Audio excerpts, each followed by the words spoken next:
All right, good morning. Hello, everybody. I'd like to welcome you all here to the United States Environmental Protection Agency. I'm Sarah Dunham. I'm the Director of the Office of Transportation and Air Quality here at U.S. EPA, and I'd like to welcome you all. It is an honor for me to be here today because in just a few minutes, Administrator Regan will be announcing not one, but two actions that propose new, more ambitious federal emission standards for light, medium, and heavy-duty vehicles for model year 2027 and beyond. These rules will provide the regulatory foundation for years to come to continue to incentivize the significant investments being made by industry across the entire on-road sector, resulting in enormous reductions in harmful air pollution. And the levels of ambition we are looking at in these rules are clearly enabled by the historic investments made through the Bipartisan Implementation Law and the Inflation Reduction Act. Those of us at EPA who are lucky to be working on these rules understand the responsibility that we have. We understand the pressing environmental need and the opportunities provided by the significant ongoing investments in clean transportation by industry and by Congress. And we have heard the administrator's challenge to follow the science and the law and to deliver on the promise of the Clean Air Act to the American public. Last week marked my 25th anniversary working for EPA, and as many of you have heard before, it has been a privilege for me every day to work side by side with the career professionals at the agency who bring passion, commitment to the agency's mission, and integrity to their work. Having the opportunity to work on both of these rules being announced today is the honor of a lifetime. But we also know that this is just one milestone that we have reached today and the beginning of much more. While these proposals have been shaped and informed by leadership from states, industry, labor and environmental organizations, communities experiencing impacts from air pollution and climate change, as well as our colleagues across the federal government, by many, many meetings and technical exchanges and thousands of hours of work from dozens and dozens of agency professionals across our technical, policy, legal, communications, and administrative support teams, there is much more to come. In fact, one of the major goals of these proposals is to open the door to engagement so we can learn from stakeholders and land durable rules that deliver on the public health promise to the American public. President Biden and Administrator Regan have laid out a powerful long-term vision for putting the transportation sector on a path towards zero emissions. We believe these rules announced today reflect that long-term vision and create the foundation and support needed to achieve that vision. Thank you again to my colleagues in the Office of Air and Radiation and across the agency, and to Administrator Regan for leading us to this moment. It is now my pleasure to introduce Dr. Shelley Francis, co-founder and managing partner of EV Noir.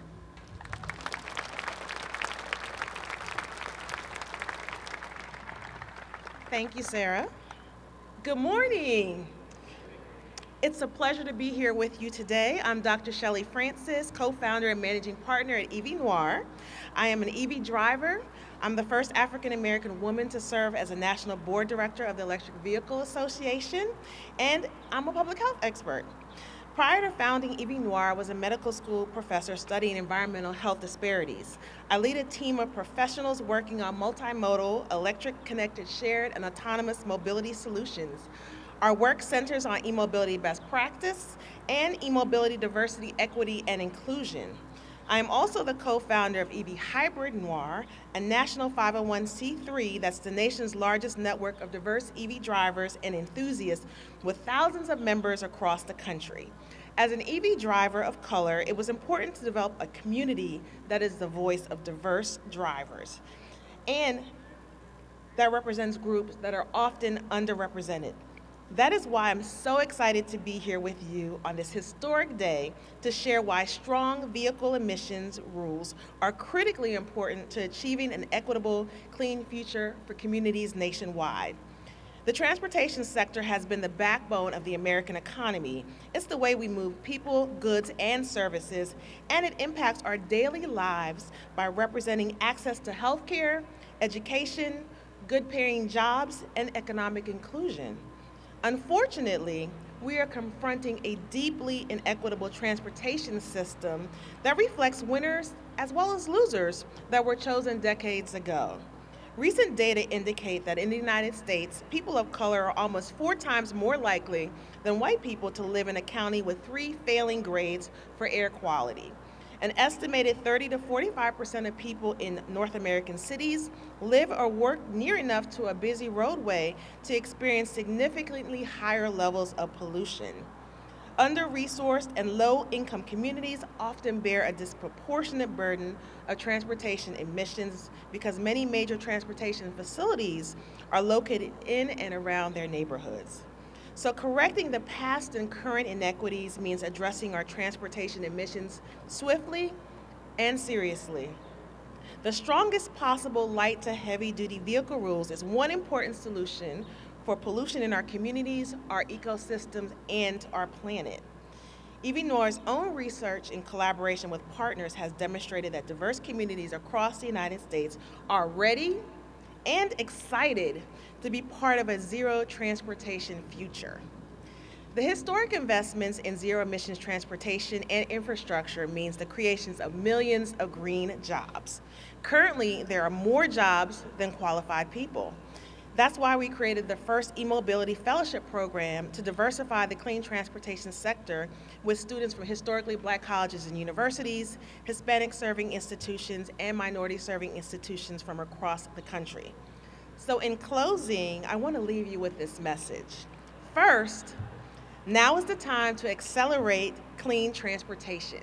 Second, increasing access to clean transportation is a life and death matter for many communities that have been disproportionately impacted by transportation emissions. And third, we need your continued support to enact stricter emission standards. So we applaud Administrator Regan and his team, as well as the Biden administration, for taking vehicle pollution seriously and hitting the accelerator on strong vehicle standards. And we look forward to working alongside them to realize a cleaner, greener future for all communities. So thank you. And now I would like to introduce Mr. Mark St. Furman, and he is an electric bus operator right here in the district.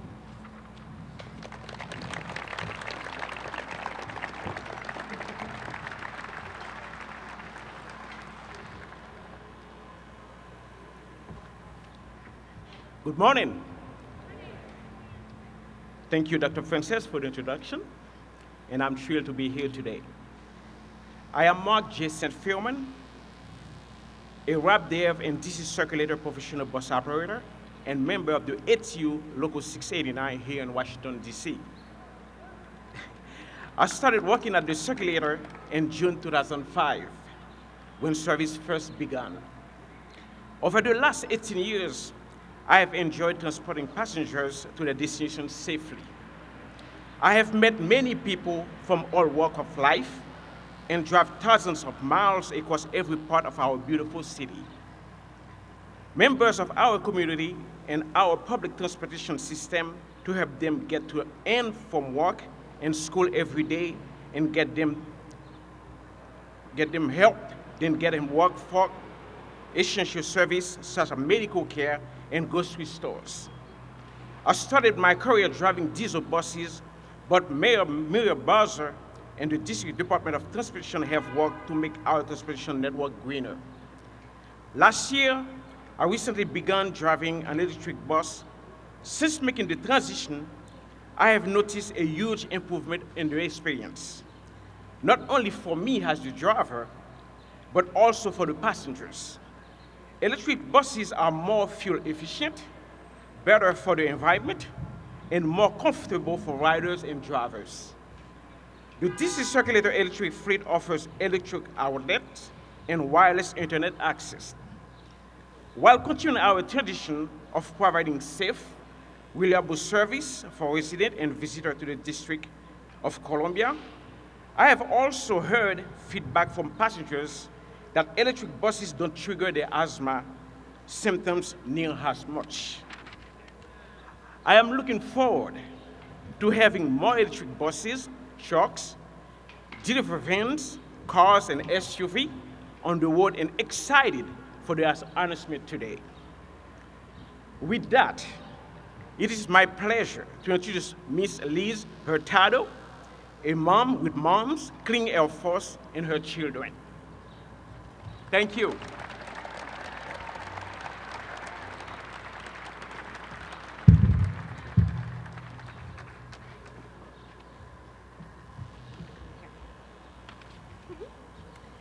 I am honored to join you today to talk about the enormous public health benefits that come from reducing tailpipe pollution. As a mother of 4, nothing is more important to me than the health of my children, including Lena, who is standing here with me today. We traveled from Virginia Beach, Virginia, to join you on this momentous day. I'm Liz Hurtado, National Field Manager for Moms Clean Air Force and its Latino engagement program, EcoMadres. We are a community of more than 1.5 million moms, dads, and caretakers united in the fight for clean air and climate action for the sake of our children's health and our futures. I grew up in Lima, Peru, which has some of the worst air pollution in Latin America, so I'm no stranger to the harmful health effects of tailpipe pollution. In the US, Black, Asian, Latino, and low-income communities are more likely to live near truck routes and bear a disproportionately heavy burden from the health harms of tailpipe pollution. This is a profound environmental injustice. Many of my fellow ecomadres face these injustices. Let's take Erandi Treviño in Southeast Houston. She and her family face cumulative effects of pollution, from living along the Houston Ship Channel, surrounded by heavy industry, oil refineries, and trucking routes. Or take Mercedes McKinley. Her home in Las Vegas is located so close to a major highway, which is used by both locals and a number of big rigs that move throughout the Southwest. Thank you. As a mother of a toddler, she worries about her daughter's developing lungs. And then there's Ana Rios, who is raising a young family in Albuquerque, less than 1 mile away from an interstate highway, near a railroad, and a few steps from a heavy-duty truck company, where trucks are pulling in and out every hour. Based on where they live, Erandi, Mercedes, and Ana have a shared concern for their family's health, the threat to their lungs, brains, and hearts. We know that cutting air pollution from cars and trucks drastically reduces trips to the emergency room due to asthma attacks. And it also reduces the number of older adults who struggle with lung disease and other chronic conditions. These reductions greatly improve our family's quality of life. It's why today's news is both good and hopeful. The EPA has made an important and historic step forward toward cleaning up toxic pollution from cars and trucks. And moms around the country are celebrating this transformative movement. Why?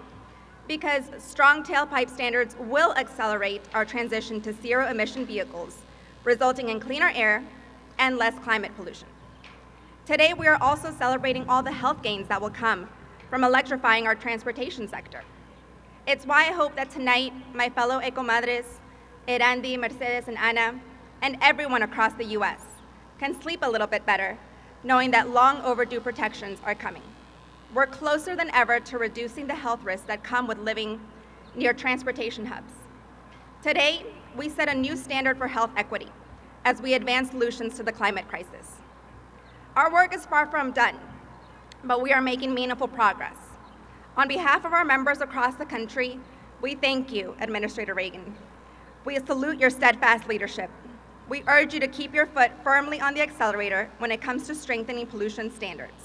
And please remember this, we parents will always have your back, and we look forward to working together to protect our children and stabilize our climate. Now, let's get the job done. And I introduce Lena. Hi, I'm Lena. I'm a 4th grader from Virginia Beach, Virginia. As my stepmom said, tailpipe pollution is dangerous for kids' health and terrible for our environment. That's why I'm really happy that the EPA is helping to put cleaner cars and trucks on our roads. This is something kids approve. It is now my pleasure to introduce our next speaker, EPA Administrator Michael Regan.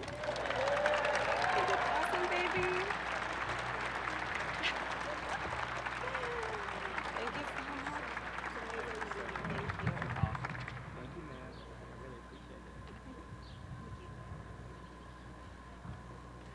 Let's give it up for Liz and Lena.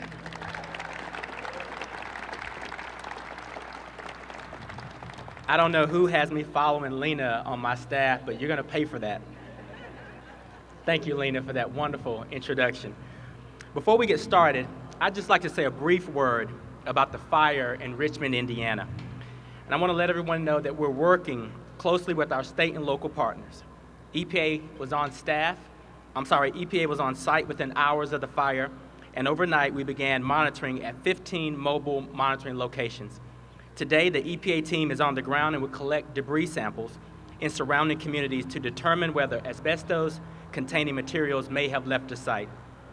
So we're following the situation very closely, and we'll continue to provide the community with any assistance that they need. Protecting the health and safety of all of our communities across the country is what we do best, and that's exactly why we're here today. I want to give a thank you to our EPA team.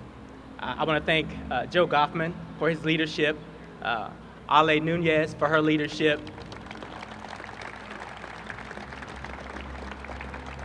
and a very special thank you to Sarah for giving this agency 25 years.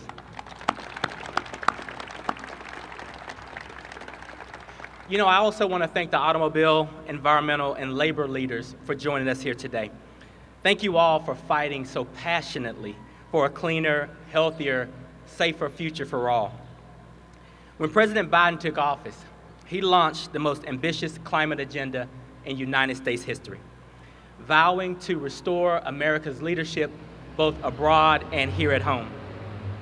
In every corner of this country, Americans are seeing and feeling the devastating impacts that the climate crisis is delivering firsthand. From the farmers grappling with droughts that are becoming more frequent and more intense, to families who are fleeing their homes because of catastrophic flooding or uncontrollable wildfires.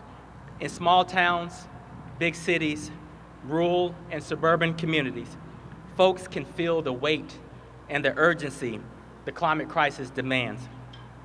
And at EPA, we have the responsibility to meet that urgency with action. That's why today, I'm pleased to announce that EPA is proposing the strongest ever federal pollution technology standards for both cars and trucks.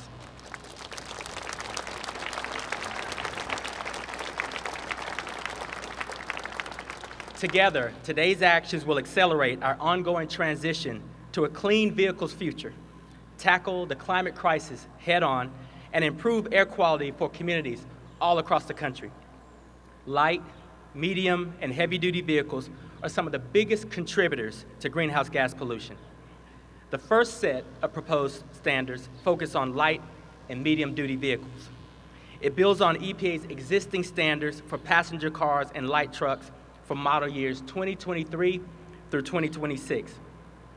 EPA estimates that this proposal would reduce our cumulative CO2 emissions by 7.3 billion metric tons from the years 2027 through 2055.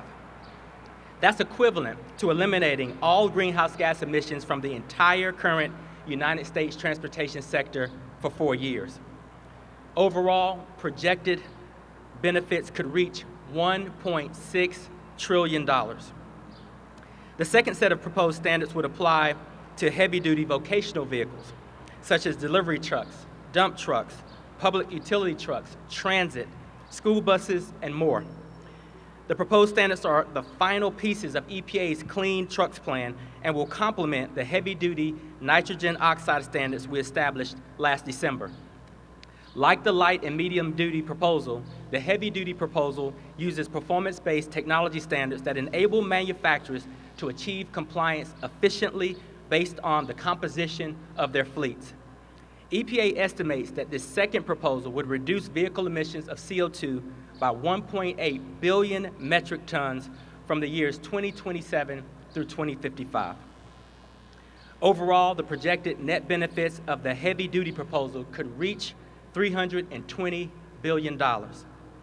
So folks, that's close to $2 trillion in net benefits and over 10 billion tons of CO2 emissions avoided. This is historic news.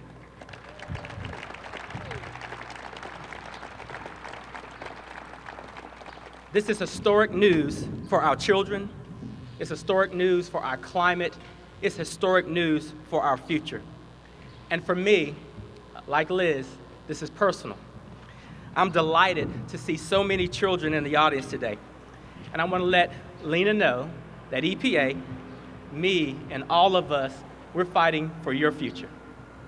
As a father of a 9-year-old, I can assure you that there's no greater priority for me than protecting the health and well-being of our children, ensuring that they have a safe, healthy, and reliable future. New technology standards will help us to meet the international commitments for combating the climate crisis, while improving air quality for communities all across the country, especially our communities that have long borne the burden of air pollution.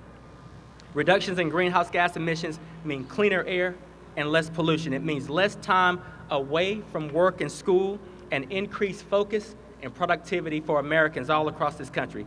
It means less sickness, and it means healthier Americans. That's why President Biden's historic investment that's what President Biden's historic investment in America is all about. And that's what these technology standards, when finalized, will deliver. Since I became EPA Administrator, I've made it clear that engagement is key to delivering on all of our collective goals. Today's proposals are informed by a robust and inclusive stakeholder process from the automobile industry, the labor group industry, and environmental organizations as well. As we further develop these technology standards that pertain to clean transportation, I'm committed to moving forward collaboratively with all of our stakeholders. I'm grateful to all of us, and especially those of you who have helped us to get to this moment. I want to thank again EPA's phenomenal staff who work tirelessly night and day. I want to thank the advocates and organizations who've been fighting for decades. Please continue to help us. Please continue to fight for clean air and healthier communities, because your work has been pivotal in our progress so far. And I want to let everybody know that this EPA is committed to protecting the health and well-being of every single person on this planet, while ensuring that all people, no matter the color of your skin, how much money you have in your pocket, or your zip code, have clean air to breathe, clean water to drink, and the opportunity to live a healthy and viable life. And every single day, I can report to you we're one step closer to achieving that goal. So thank you all for being here today.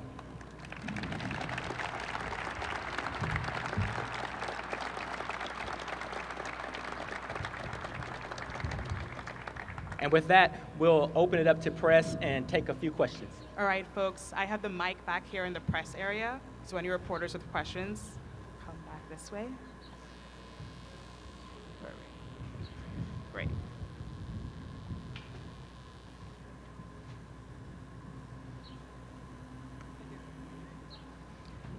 All right, all right, good, this is on. All right, so Basil John with Nexstar. So we want to know, with this announcement that's come through, can you realistically reach this goal in 9 years? It's a very large projection of reaching that 2/3 when it's not even at 10% right now. I believe we can. And I believe that because we're following the market trends. Listen, over the last 2 years, over $120 billion of private sector investment in electric vehicles and batteries. I believe it because when I look at the projections that many in the automobile industry have made, this is the future. The consumer demand is there, the markets are enabling it, the technologies are enabling it. And I have to say, you know, this isn't something that we just started yesterday.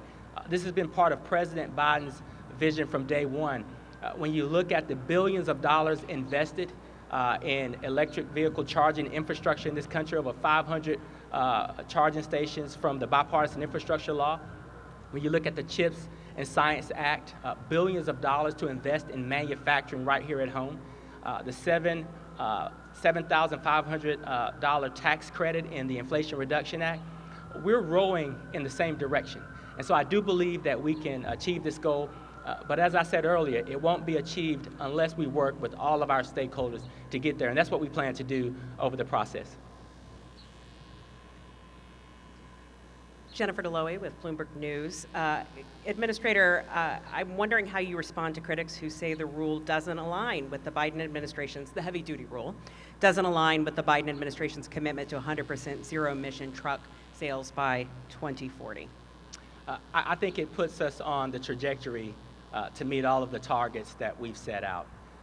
What we have to do and what we have done in this proposal is we've done the modeling, we've looked at the technical feasibility, and we've looked at it in the years that we feel the most confident in, which is through 2032, but we're taking comment through 2035 as well. So listen, I think we're on target. I feel that we're on track, but this proposal and this comment period will help us to ensure that we get there together. Thanks, Administrator Dave Shepardson from Reuters. Do you think this rule, as Republican critics say, will effectively end the internal combustion engine? I mean, do you see, after 2035, automakers still selling new ICE vehicles, or do you think these rules are so strict that it will effectively push OEMs toward EVs out of the ICE business? I think that this proposal relies on the tradition, the 40-year tradition that we've always held to set technology-based standards. This creates a conversation for hydrogen fuel cells, electric vehicles. We can look at different variations of new fuel sources that we might have moving forward. I think we're giving the automobile industry options to choose from. And so when we look at this proposal and the opportunities to reach the very ambitious goals that we've set, we're not prescribing any mandates, and we're not driving any particular technology out of business, so to speak. I think we're giving the markets and the automobile industry and the private sector the options to choose on how we best move forward to reach these very, very, very ambitious climate goals that we must reach if we are to protect this planet and to ensure the health and safety of all of our children.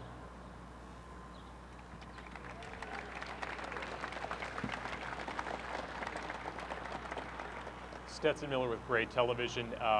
Will you be providing any additional incentives to promote the adoption of electric vehicles for consumers with this rule? I think what we're doing is we're partnering very strategically with all of the incentives that have been placed in 3 pieces of historic legislation led by President Biden, and that's the Bipartisan Infrastructure Law, the CHIPS and Science Act, and the Inflation Reduction Act.